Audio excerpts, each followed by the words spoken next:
She wasn't the kind of woman men like Donovan Ashcroft noticed. That was the whole point. That was, in fact, the thing Rosalie Venn had spent the better part of 3 years perfecting, the art of disappearing in plain sight. She wore colors that belonged on walls. She kept her voice at the exact volume required, and not a decibel more. She laughed at the right moments, nodded at the right moments, and when meetings ended, she gathered her things and walked out of the room before anyone thought to remember she had been there at all. She was not a model. She was not the kind of woman who arrived at a party and rearranged the air. She was full and soft and generous in all the ways that women in certain circles learned to apologize for, and she had, very early, and very quietly, decided she would not apologize. She would simply make herself useful enough that no one thought to look at her too closely. It had worked for 3 years in the offices of Ashcroft Import and Trade. It stopped working on a Thursday in October at a restaurant called Pearl. Donovan Ashcroft had not built his empire through sentiment. He had built it through patience, through the kind of cold and calculating stillness that made men across 3 provinces nervous when he walked into a room. He was 41 years old, and he had been running the Eastern Seaboard's most carefully managed criminal organization since he was 32. And in that time he had learned that emotion was a luxury that cost more than it was worth. He did not get angry. He got precise. He did not get jealous. He had never had occasion to. He told himself this on the Thursday in October, sitting in the back seat of a black SUV outside Pearl, staring through tinted glass at a woman in a burgundy wrap dress who was laughing at something a man in a grey suit had said. The woman was Rosalie Venn, his accountant, his very quiet, very competent, almost invisible accountant, who had never once, in 3 years, laughed like that in any room he had occupied. Sir, his driver, a man named Hewitt, spoke carefully in the way that people spoke when they were not sure if they were about to be yelled at. Do you want me to circle? No, Donovan said. He did not move. Inside Pearl, Rosalie tilted her head back, and the candlelight caught the curve of her throat, and the man in the grey suit leaned forward in his chair like a plant turning toward the sun. Donovan had been inside Pearl before. He knew the lighting. He knew that the candles on those tables cost $40 apiece, and that the sommelier had been poached from a restaurant in Lyon, and that the banquets were upholstered in actual velvet. He had conducted 3 business meetings there, and one thing that had been, technically, a negotiation but had felt more like a sentencing. He had never sat outside it in a parked car watching someone eat bread. She's been there 40 minutes, Hewitt offered. I didn't ask. Hewitt went quiet. Smart man. Donovan watched Rosalie reach across the table for her wine glass and take a slow sip, and something moved through his chest that he did not immediately have a name for. It wasn't anger. It wasn't concern. It was something older and less civilized. Something that sat low and hot and pressed against the inside of his ribs like it had always been there, and had simply, until this moment, been sleeping. Drive, he said. Hewitt drove. Rosalie Venn had come to work for Ashcroft Import and Trade through a chain of circumstances she later described to her sister as a series of questionable decisions that somehow produced a correct result. She had a degree in accounting from Dalhousie. She had 2 years at a firm in Halifax that had been perfectly adequate and perfectly stifling. She had a friend who had a cousin who had a contact, and the contact had said there was a position available at a trading company in Montreal, paying 3 times what she was currently earning, with benefits and a private office, and a very firm understanding that certain questions were not asked. She had asked one question: is this legal enough that I won't lose my license? The answer had been, the accounting is completely legitimate. That was technically true. The accounting was legitimate. What the accounting described was sometimes less so, but Rosalie had learned, quickly and without drama, to be the kind of professional who was very good at her job and very selective about what she looked at directly. She was good at her job, extraordinarily good. The kind of good that meant the books were always perfect, the filings were always on time, and Donovan Ashcroft's organization ran with a financial efficiency that would have impressed the board of any Fortune 500 company. He had told her this once, in the 2.5 years since she had been promoted from junior accountant to senior financial officer to, effectively, the person who kept the entire operation from falling apart. "You're efficient," he had said. Passing her in the corridor, she had said, "Thank you," and he had already turned away. That was, as far as she could determine, the longest personal exchange they had ever had. She had stopped expecting more somewhere around the 18-month mark. She had stopped wanting more. Or she had told herself she had stopped wanting more, which was not the same thing, but was close enough that she could live with it. Around the 2-year mark, she had started going on dates because her sister Caitlin had sat her down in December and said very gently and very firmly, "Rosie, you are 31 years old and you are in love with a man who has not once, in the history of your employment, looked at you like you are a person and not a spreadsheet, and I need you to go on a date before I physically take your laptop and throw it into the St. Lawrence." So she had gone on a date, and then another one. And Arthur Brennan, who was an architect and pleasant and had a very good recommendation for a wine bar in the Plateau, had asked her last Tuesday if she would like to have dinner at Pearl. She had said yes because the restaurant was beautiful and she deserved beautiful things. She had not thought, not even for a moment, that Donovan Ashcroft might be parked outside it in a black car with tinted windows, watching her enjoy a glass of Bordeaux. He found out on Friday. Not because he had asked. He had not asked. He had, very deliberately, not asked, which meant he had spent Thursday evening and most of Friday morning in a state of focused and productive irritation, signing documents and reviewing logistics plans, and absolutely not thinking about burgundy wrap dresses or the way Rosalie Venn's laugh had sounded through a pane of glass. He found out because Keane, his head of security, a man who had survived 17 years in Donovan's employ, by being extremely good at knowing things without being asked, appeared in his office doorway at 11 a.m. on Friday morning and said, "The architect's name is Arthur Brennan. He's been licensed for 9 years. He has a studio on St. Denis, and he represents no threat to any of our interests." Donovan looked up from the document he was reading. "I didn't ask you to look into anyone." "No," Keane agreed. "You didn't." A silence opened up between them. It was the kind of silence that in Donovan's organization communicated a great deal. "Brennan," Donovan said. "Brennan." Keane confirmed. "That's all." Keane left. He did not smile until he was in the corridor, and even then it was extremely small, and he had retired it entirely by the time he reached the elevator. Rosalie did not notice anything different about Donovan Ashcroft on Monday. This was because nothing about Donovan Ashcroft was visibly different on Monday. He arrived at 8:30, which was when he always arrived. He reviewed the morning briefs in his office, with the door closed. He attended the 11 o'clock meeting on the LaPointe contract with the same expression he wore to all meetings, which was the expression of a man who had already considered all possible outcomes and found most of them unsatisfactory.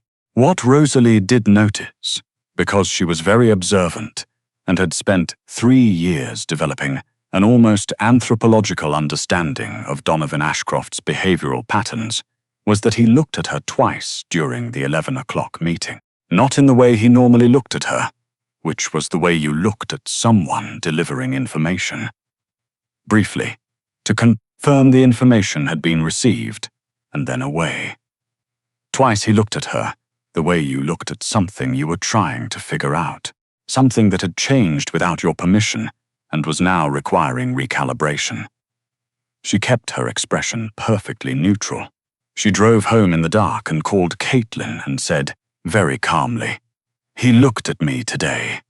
Caitlin screamed for approximately 30 seconds. Then she said, "Tell me everything.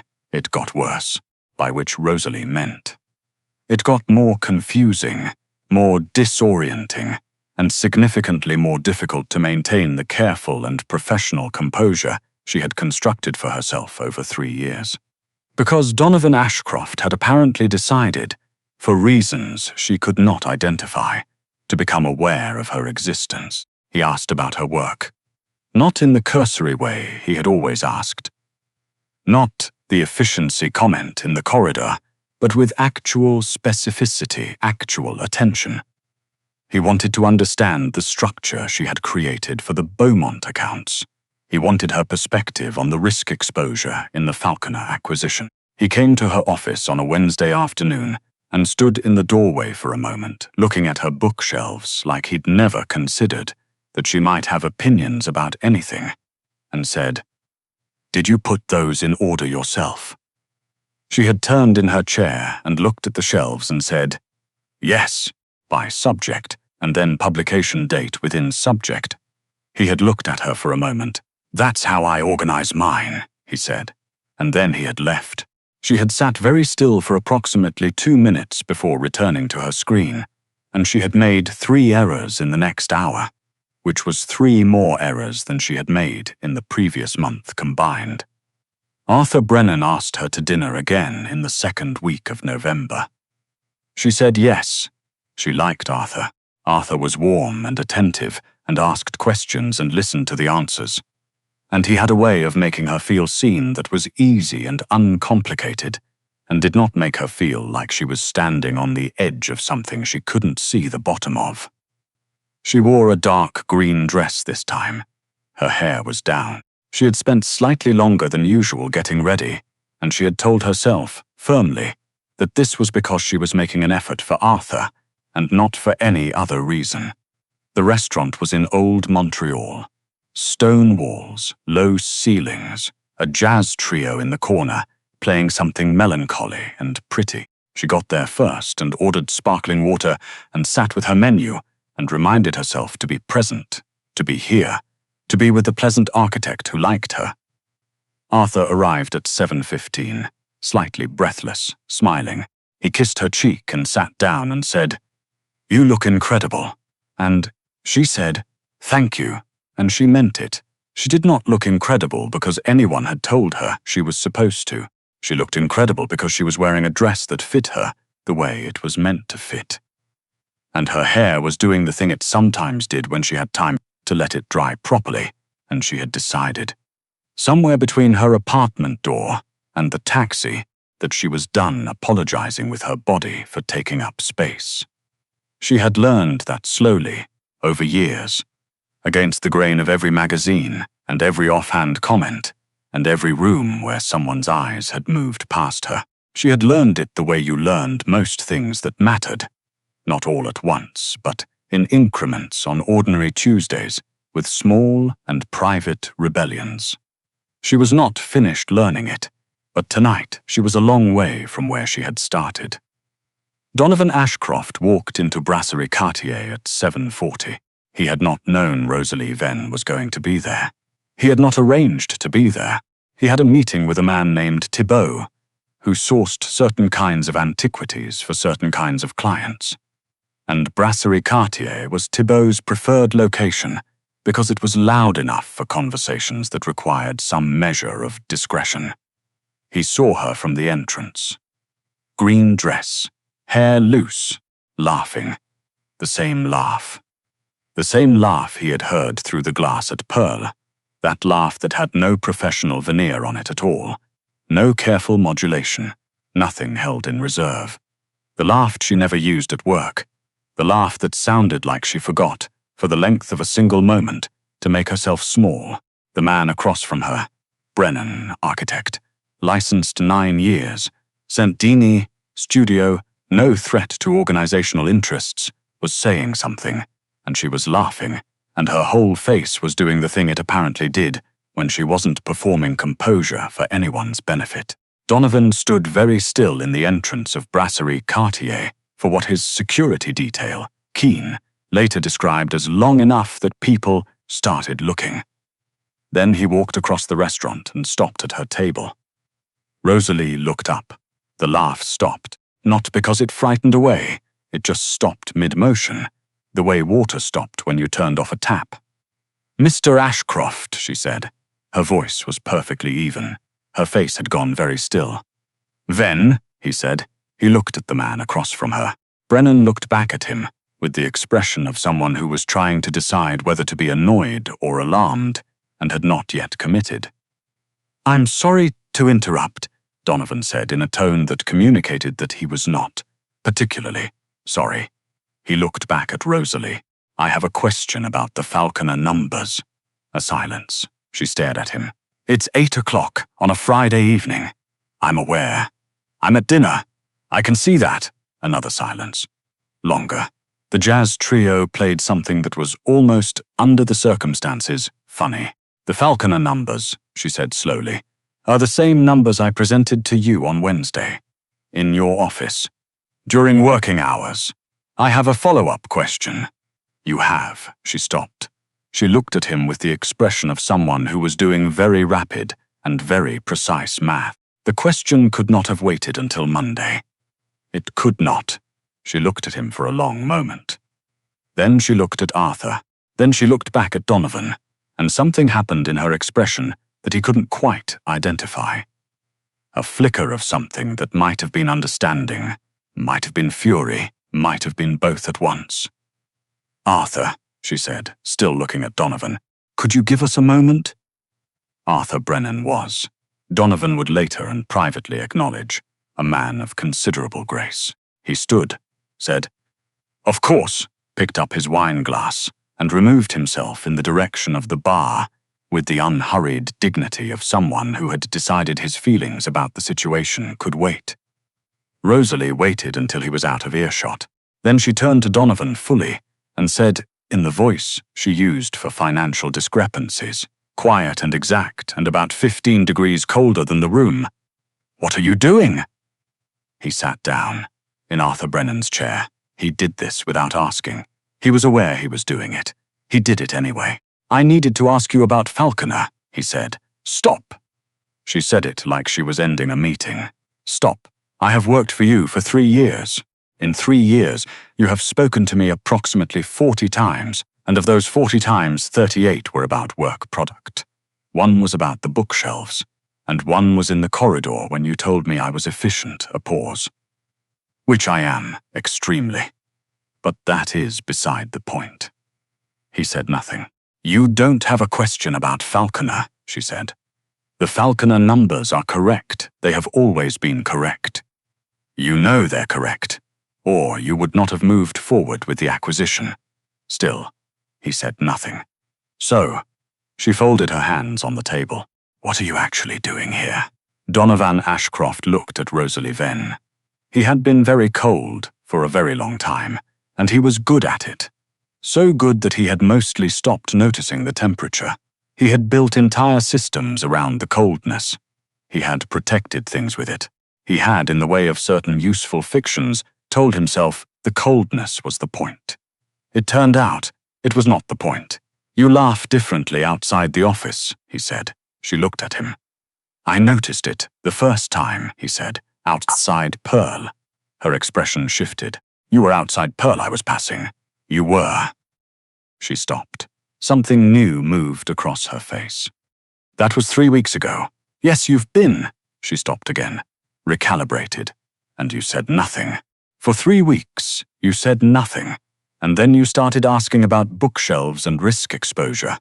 And now you're sitting in my date's chair at 8 o'clock on a Friday." "Yes," he said again. The jazz trio launched into something a bit faster. A few tables over, someone ordered champagne. Rosalie looked at him for a long time, with the expression of someone processing a very large number. Then she said, very quietly, "I have spent 3 years making myself invisible in your building. I know. I was extremely good at it." "You were," he said. "I'm aware, in retrospect, that I was also extremely good at not looking." Something happened in the air between them. It wasn't soft exactly. It was the feeling of something that had been held in compression being very carefully released. "I'm on a date," she said, "with a very good person I know who has done nothing wrong." I know that too. She looked at the table. She looked at her wine glass. Then she looked back up at him with those eyes that saw everything and categorized it before it had time to move. And she said, "Why now?" He thought about it. He was a man who didn't speak carelessly, and he gave the question the respect it deserved. "Because," he said finally, "I watched you laugh through a window and I sat in the car for 12 minutes instead of leaving, and the next morning I knew you're someone else's name, and I hadn't asked to know it." A pause. "That," he said, "was new." She was quiet for a moment. Outside, the November wind pressed against the old stone walls of the building. Inside, the candles burned the way, candles burned in restaurants that cost more than they should and were worth every cent of it. "Donovan," she said. It was the first time she had used his name. He went very still. "If you are going to do this," she said, "you are going to do it correctly. You are going to go over there." She nodded toward the bar. "And you are going to wait. I am going to finish my dinner with Arthur, and I am going to say good night like a person with manners, and then I am going to come and find you. And we are going to have a conversation.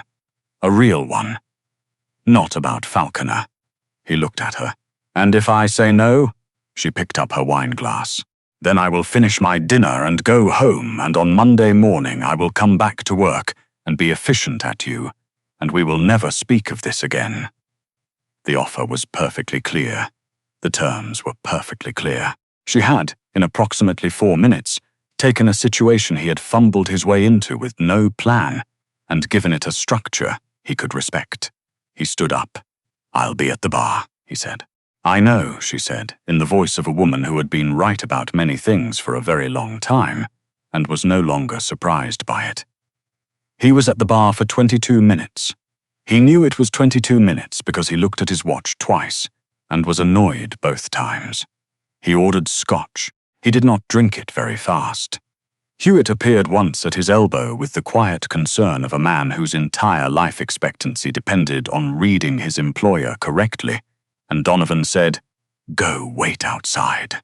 Hewitt went. Arthur Brennan was at the far end of the bar, nursing what looked like the same glass of wine. He glanced over once. Donovan looked back. There was a moment between them. Two men conducting a rapid and entirely wordless appraisal. And then Brennan looked away, and whatever had needed to be communicated had been communicated. At the table, Rosalie ate her dinner. She talked to Arthur. She laughed twice, less freely than before, but she laughed. When the dessert menus came, she shook her head, and when the bill came there was a brief and apparently sincere exchange, and then she stood and put on her coat and hugged him in the way you hugged someone who had been genuinely good to you and deserved better than the evening they had gotten. Donovan watched her cross the restaurant toward him. She had the walk of someone who had decided at some point to stop apologizing for the space she occupied. It wasn't performed. It wasn't defiant. It was simply present, simply hers, simply the walk of a woman who knew her own weight and had made her peace with it on her own terms and in her own time. He thought, "I missed 3 years of that." The thought was sharp and specific, and he filed it somewhere useful. She stopped in front of him. "You're still here." "I said I would be." She tilted her head. "You don't usually do what people tell you." "No," he agreed. "I don't." She looked at him for a moment. "Why are you doing this, really? And I want the honest version, not the version designed to be strategic." He was quiet for long enough that she almost said something to fill the silence. Then he said, "Because I built something efficient and I forgot to check what it cost. And I think..." He stopped. Started again, more carefully. "I think what it cost was more than I noticed, and I've been noticing for the past 3 weeks, and I can't stop." She was looking at him very directly. She had the eyes of someone who could count the errors in 100 pages of financial data without a calculator, and she was using them on him now, and he felt, for perhaps the first time in 11 years, something very close to being seen. "Okay," she said. He blinked. "Okay. I'd like to go somewhere that isn't a bar," she said, "and I'd like to talk for a long time, and I'd like you to not be strategic about it." Can you do that? He considered the question with the seriousness it deserved. I can try. That's the correct answer, she said. That's what I'd say too. She put on her scarf. It was mustard yellow and slightly too long for her coat, and it was the most color he'd seen her wear in 3 years. He thought about that for a moment, about all the color she kept for after hours, for the parts of her life that had nothing to do with making herself acceptable to rooms full of people who weren't paying attention. He thought about paying attention. There's a cafe on Laurier, he said. It stays open late. I know it, she said. The one with the mismatched chairs. That's the one. She started toward the door. He fell into step beside her, and she did not move away. And outside, the November air came off the river cold and clean and full of the particular quality that Montreal nights had in autumn, that feeling of the city pulling its coat tighter and settling in for the long dark. Hewitt was waiting with the car. Rosalie looked at the car, then at Donovan. How far is Laurier? She said. 6 blocks. Let's walk, she said. He told Hewitt to follow at a distance. Hewitt, who had seen a great many things in 17 years, received this instruction with exemplary composure. They walked. She put her hands in her coat pockets and looked up at the sky, which was the particular charcoal color of a city sky in autumn, orange edged from the streetlights. He walked beside her and said nothing for a block and a half. And it was not the silence of 2 people with nothing to say. It was the silence of 2 people who had between them 3 years of things left unsaid and were trying to decide where to begin. She began first. When I came to work for your company, she said, someone told me that the fastest way to survive a room full of dangerous people was to be so useful that nobody thought of you as a person. He said nothing. That was bad advice, she said. Effective but bad. Who told you that? My predecessor, she said. She lasted 5 years and then moved to Vancouver and opened a bookshop. She seemed happy. She was, he said. I made sure of it. Rosalie stopped walking. She turned and looked at him on the sidewalk, under the yellow light of a lamp. You made sure of it, she said slowly. She was loyal, and she was careful, and she left because she wanted a different life. I made sure she could have it. He met her eyes. I do that. I'm not. I know what I am. I know what my organization is. But the people who have been good to me, I look after. She was watching him very carefully. I was going to look after you, he said, when you left. Whatever you needed. I wasn't planning to leave. I know. A pause. That should have told me something. She turned and started walking again. He walked with her. What would you have done, she said, if I hadn't been at Pearl that night, if you'd never seen me through that window? He thought about it. The honest version. I think, he said, 'cause I would have kept not looking until something made me look, and I think. Another pause. I think the something would have been you leaving, and by then it would have been too late to say anything useful. She nodded slowly. That's a very honest answer. You asked for the honest version. I did. She glanced at him sideways. I find I'm not as angry as I expected to be. About which part? Any of it. She pulled her coat tighter against the wind. I expected to be angrier. 3 years of invisible, and now suddenly this. She gestured vaguely at him, at the street, at the situation. I thought I'd have more to say about it. What do you have instead? She thought about this for half a block. Questions, she said, and a willingness to see where questions go, if they're answered honestly. I can answer honestly, he said. We'll find out, she said. The cafe on Laurier was warm and badly lit in the best way, with the mismatched chairs she'd mentioned, and a menu written in chalk on a board that hadn't been fully updated since 2019. They got a corner table. She ordered tea. He ordered coffee. The chairs did not match, and the table was slightly uneven, and it was nothing like the restaurants they had been in earlier that evening. And it was, somehow, exactly right. She put her elbows on the table and her chin in her hand and looked at him. Okay, she said. Start from the beginning. What did you think of me when I started? He picked up his coffee cup. I thought you were thorough, he said. And I thought you were quiet, in a way that suggested something other than shyness. What way? Deliberate, he said, like someone who had decided something. She smiled very slightly. I had. I know that now. What else did you think? He held her gaze. I thought, he said carefully, that you were the kind of person who knew more about a room than anyone in it realized, and I told myself that was simply a professional observation, was it? A pause. Outside, a car passed.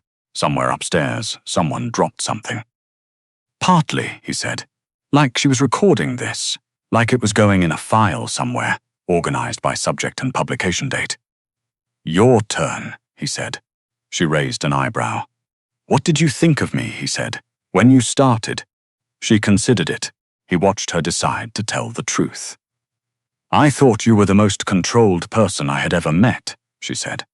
And I thought control like that usually meant someone had learned the hard way that losing it was catastrophic. A pause. I thought you were probably more interesting than you were letting on, but that it would cost too much to find out.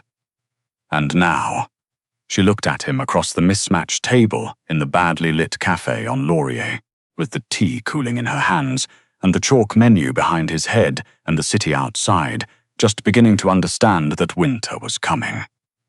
Now, she said, I think it might cost exactly the right amount. He said nothing. He didn't need to. Some things didn't need a response. They needed a witness, and he was that, finally, for the first time, actually looking. She reached across the table and turned his coffee cup so the handle faced him properly. Drink your coffee, she said. We have a lot of ground to cover. He drank his coffee, and for the first time in a very long time, Donovan Ashcroft was in no hurry to be anywhere else.